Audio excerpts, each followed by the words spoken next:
Bonjour, je m'appelle Sylvie et je vous souhaite la bienvenue sur mon podcast dont vous écoutez le deuxième épisode. Vous pourrez trouver les notes avec les photos et les liens sur mon blog unevie-toute-simple.wordpress.com. Je tiens à remercier Alexandra pour son retour et ses encouragements par rapport au premier épisode. Tu m'as dit attendre le prochain épisode avec impatience et j'espère que celui-ci ne te décevra pas. Aujourd'hui, je vais vous parler de couture, de tricot et de thé.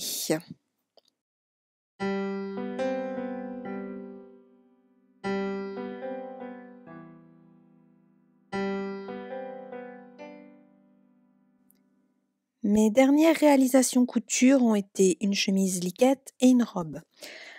Après tous les soucis que j'ai pu rencontrer sur les derniers vêtements que j'ai faits, c'est vrai que j'avais dit que je passerais à quelque chose de simple. Et au bout du compte, je me suis lancée dans une chemise liquette de Direndo, qui n'était pas particulièrement un modèle facile.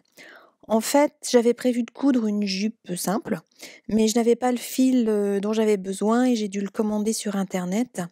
Mais sa réception a pris bien plus de temps que prévu et comme j'avais tellement envie de profiter de mes 15 jours de vacances pour coudre, j'ai dû trouver un autre modèle, dont j'avais pas besoin de passer une commande sur internet pour trouver, quoi que ce soit. D'où la liquette. Je vous en ai déjà parlé de cette liquette sur mon blog, pour ceux qui, ont l'habitude de consulter mon blog, donc je ne vais pas m'étendre sur le sujet et plutôt vous parler de la robe. Cette robe est également un modèle d'Irendo. Oui, je suis fan, je l'avoue. Cette robe, je la connais puisque c'est le modèle Belladone que j'ai déjà fait il y a quelques mois. Je voulais une robe que je puisse porter sur 3 saisons, du printemps à l'automne, en portant ou non un t-shirt dessous.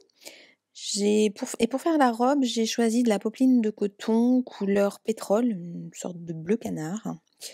Le tissu est peut-être un petit peu léger pour le début du printemps ou à la fin de l'automne lorsque les températures deviennent vraiment fraîches, mais avec un t-shirt type chaussette et des collants, ça devrait aller. J'ai déjà testé avec un t-shirt et c'est parfait en fait.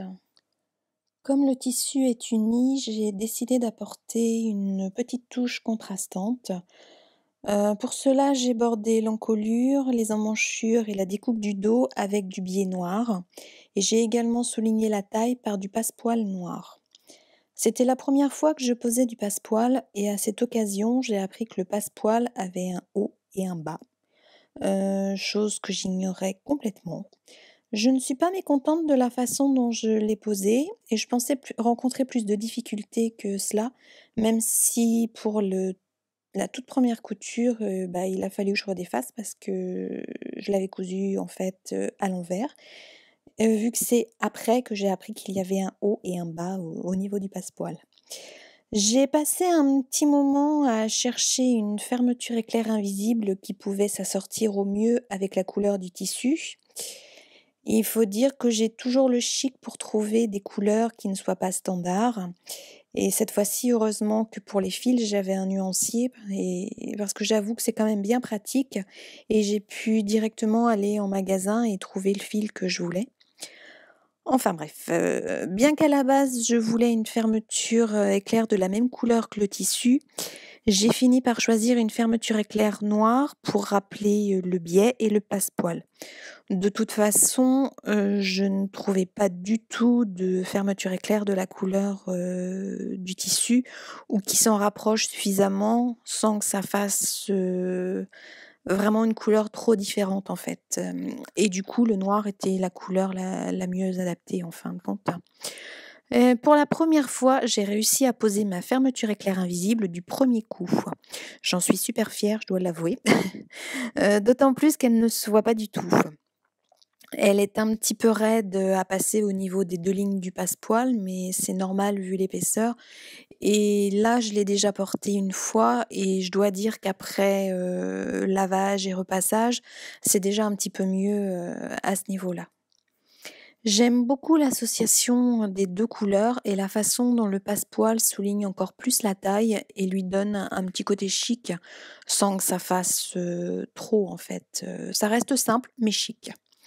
Ce patron fait partie de mes préférés et j'ai d'ailleurs dans l'optique de faire encore 3 exemplaires de cette robe. Comme je vous le disais, je suis vraiment, très fan. J'ai déjà les tissus et il ne me reste plus qu'à trouver le temps pour les faire. Et ça, c'est pas gagné forcément, je crois que ça va pas être pour tout de suite. Mon prochain projet, au niveau couture reste la jupe que je voulais faire pendant mes vacances, puisque les fils sont enfin arrivés.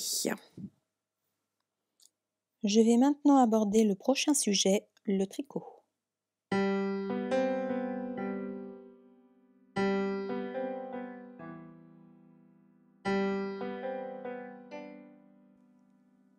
Cela faisait plusieurs mois que je n'avais pas tricoté. Je crois bien que cela remontait au printemps ou quelque chose comme ça. L'été, je n'ai pas envie de tricoter.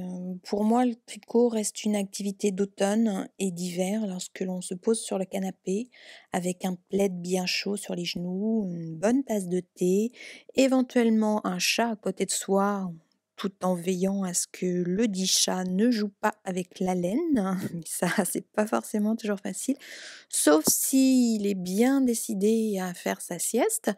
Mais bon, en général, le mouvement, de la laine, enfin du fil, l'intéresse assez, donc il faut vraiment que je fasse attention lorsque je tricote.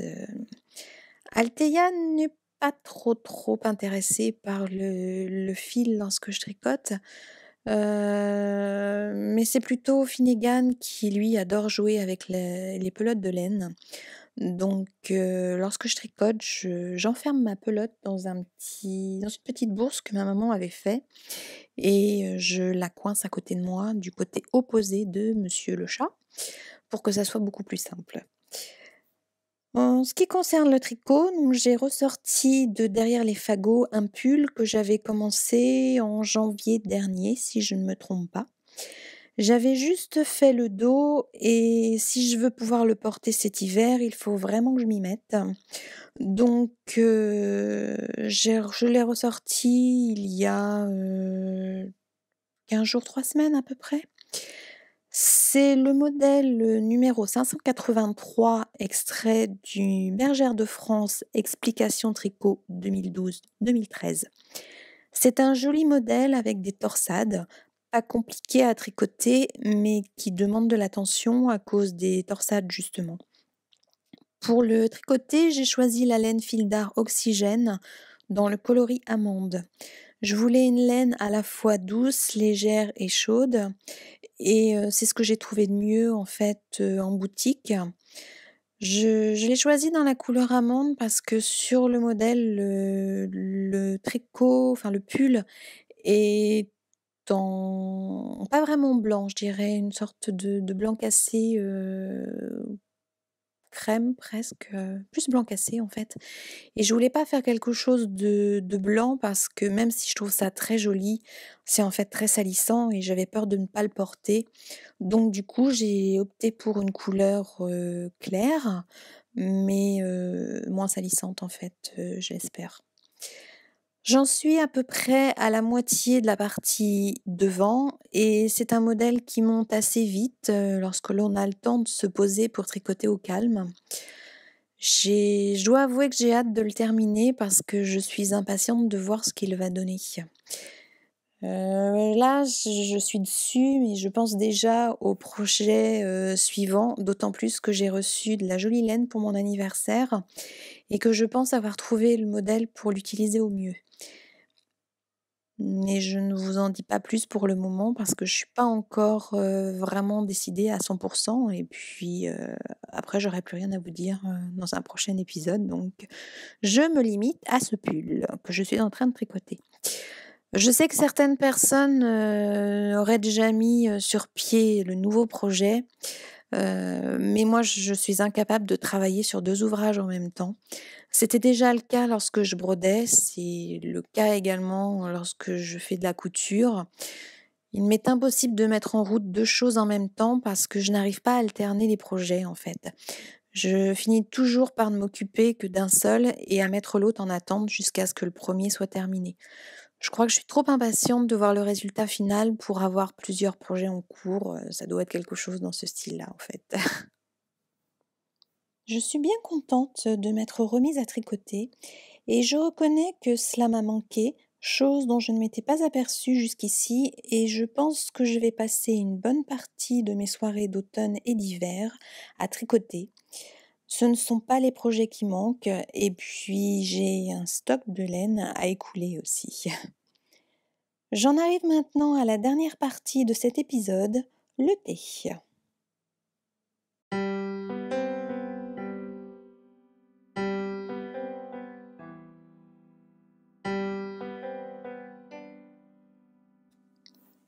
Si vous avez écouté mon précédent podcast, vous savez que j'aime boire du thé et que je suis abonnée à Chakai Club.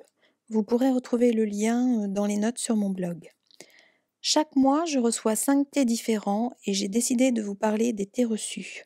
Je vais faire mon possible pour que ce rendez-vous soit mensuel.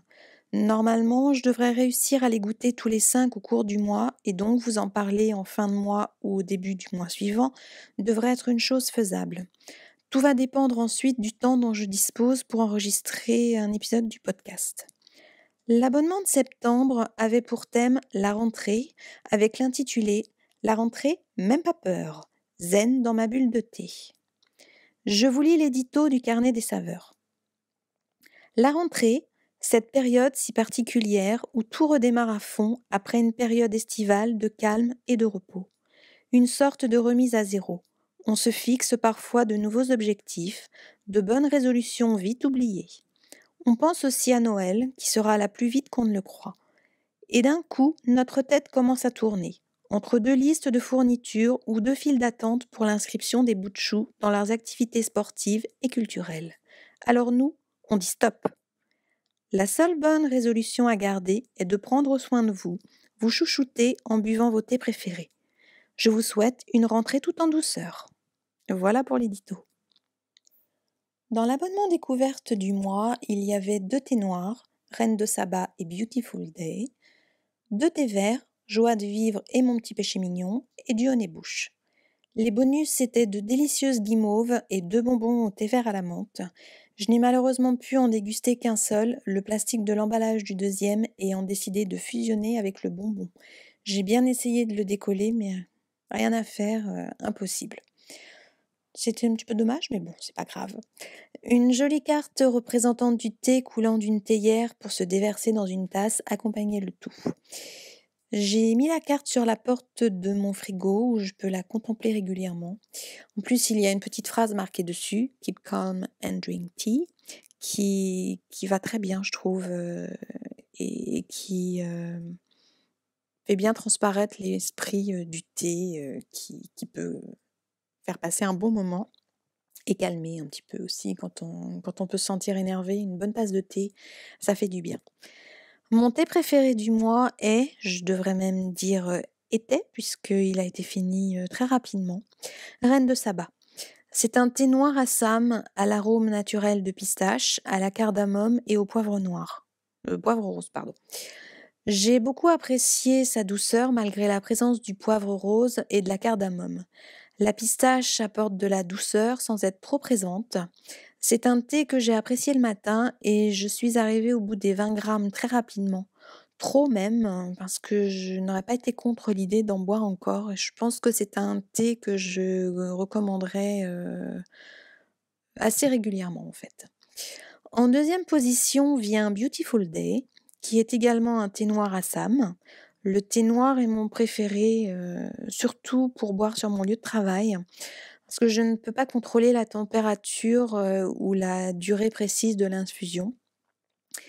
Et j'ai déjà essayé de me faire du thé vert sur mon lieu de travail et en fin de compte, je n'arrive pas à le boire parce que soit l'eau est trop chaude, soit la durée d'infusion est trop longue et j'arrive toujours au bout du compte, enfin je me retrouve toujours avec du thé vert qui devient amer et ça je trouve c'est très désagréable en fait, d'autant plus que moi je n'ajoute jamais de sucre dans mon thé.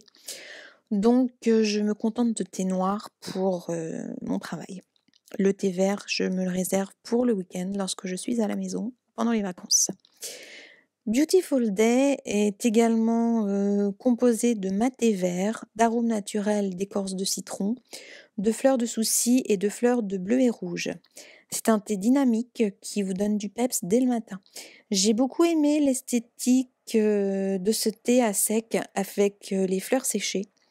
C'était assez sympa à voir en fait. C'est tellement agréable de voir ces jolies petites couleurs dans son mélange à sec. Au niveau goût, j'ai beaucoup aimé aussi, je crois je peux dire en fait qu'il arrive presque, à égalité avec, Reine de Saba.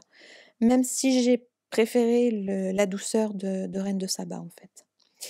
Vient ensuite mon péché mignon, un mélange de thé vert de Shin Sencha, de thé noir Assam, de gunpowder, d'arômes naturels de pêche et de fleurs de souci. À l'ouverture du sachet, on sent tout de suite la pêche.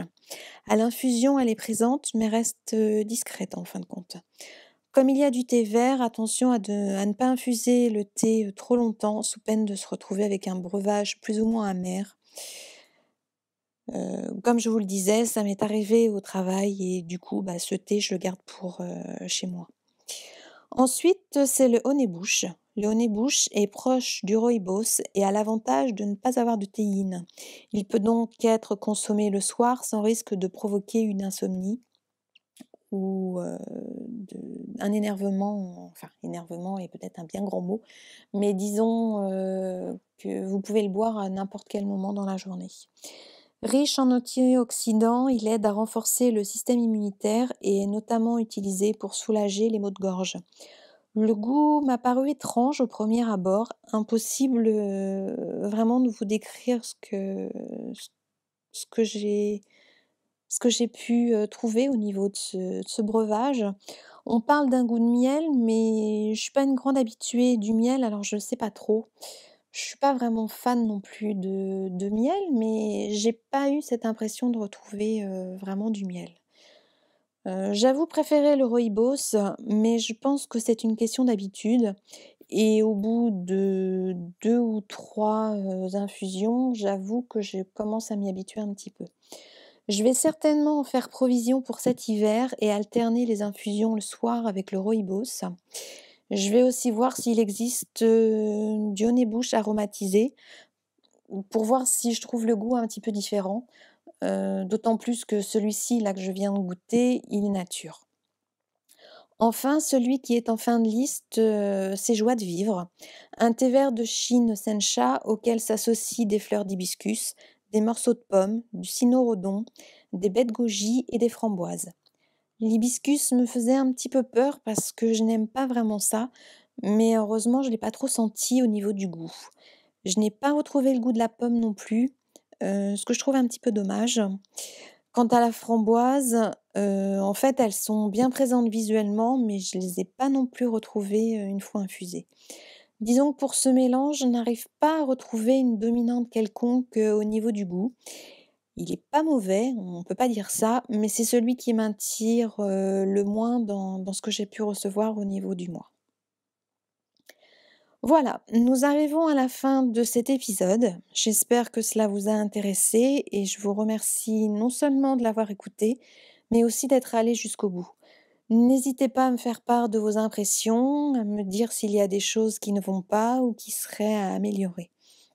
Je sais que mon débit n'est pas forcément euh, toujours très fluide, mais parler en face d'un micro n'est pas une chose naturelle en ce qui me concerne. Donc je pense qu'au fur et à mesure, cela va finir par s'améliorer. Je vous souhaite une bonne journée, une bonne soirée ou une bonne nuit. Tout dépend du moment où vous écoutez et je vous dis à bientôt. Bye bye!